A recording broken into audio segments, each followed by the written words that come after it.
नमस्कार, आदाब। आप देख रहे हैं द जस्टिस हिंदी।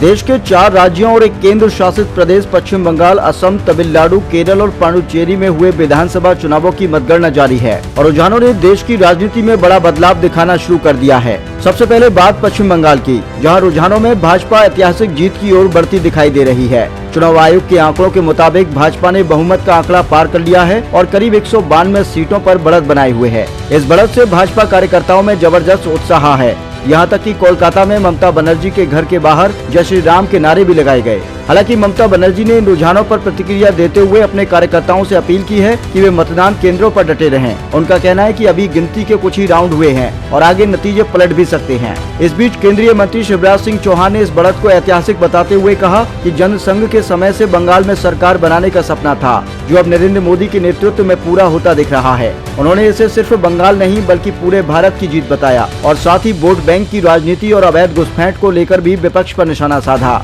वहीं भारतीय कम्युनिस्ट पार्टी यानी सीपीआई के महासचिव डी राजा ने कहा कि यह परिणाम धर्मनिरपेक्ष ताकतों के लिए एक बड़ा सबक है और वामपंथ के लिए गंभीर चेतावनी है। अब बात असम की, जहां बड़ा उलटफेर देखने को मिला। कांग्रेस अध्यक्ष गौरव गोगोई जोरहाट सीट से हार गए हैं। उन्हें भाजपा के हितेंद्र नाथ गोस्वामी ने 23,000 से ज्यादा वोटों से हराया। शुरुआती राउंड से ही वे पिछड़ते रहे और आखिरकार यह सीट भाजपा के खाते में चली गई।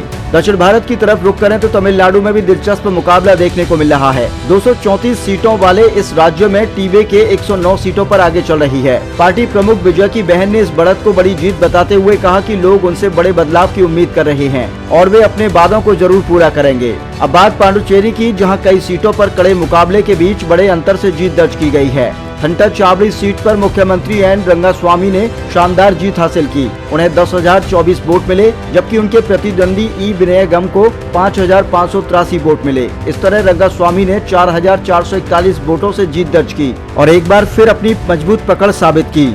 अब चलते हैं केरल की ओर, जहां तस्वीर बिल्कुल अलग नजर आ रही है। यहां कांग्रेस नेतृत्व वाले यूनाइटेड डेमोक्रेटिक फ्रंट यूडीएफ की जोरदार बढ़त देखने को मिल रही है। रुझानों के मुताबिक यूडीएफ करीब 96 सीटों पर आगे है, जबकि वाम मोर्चा 41 और भाजपा 2 सीटों पर बढ़त बनाए हुए है। राजधानी तिरुवनंतपुरम में कांग्रेस मुख्यालय में जश्न का माहौल है। प्रदेश अध्यक्ष सनी जोसेफ, वरिष्ठ नेता रमेश चेन्नीथला, केसी वेणुगोपाल और बीडी सतीश चंद्र समेत कई बड़े नेता वहां मौजूद हैं। केसी वेणुगोपाल ने तो पार्टी कार्यालय में जीत का केक भी काटा, जिसे शशि थरूर सहित अन्य नेताओं को खिलाया गया। कुल मिलाकर इन 5 राज्यों के रुझानों ने साफ कर दिया है कि इस बार का चुनाव नतीजा देश की राजनीति में बड़ा बदलाव ला सकता है। कहीं ऐतिहासिक जीत, कहीं चौंकाने वाली हार और कहीं सत्ता बदलने के संकेत। अब सबकी नजरें अंतिम नतीजों पर टिकी हैं, जो आने वाले समय की राजनीति की दिशा तय करेंगे।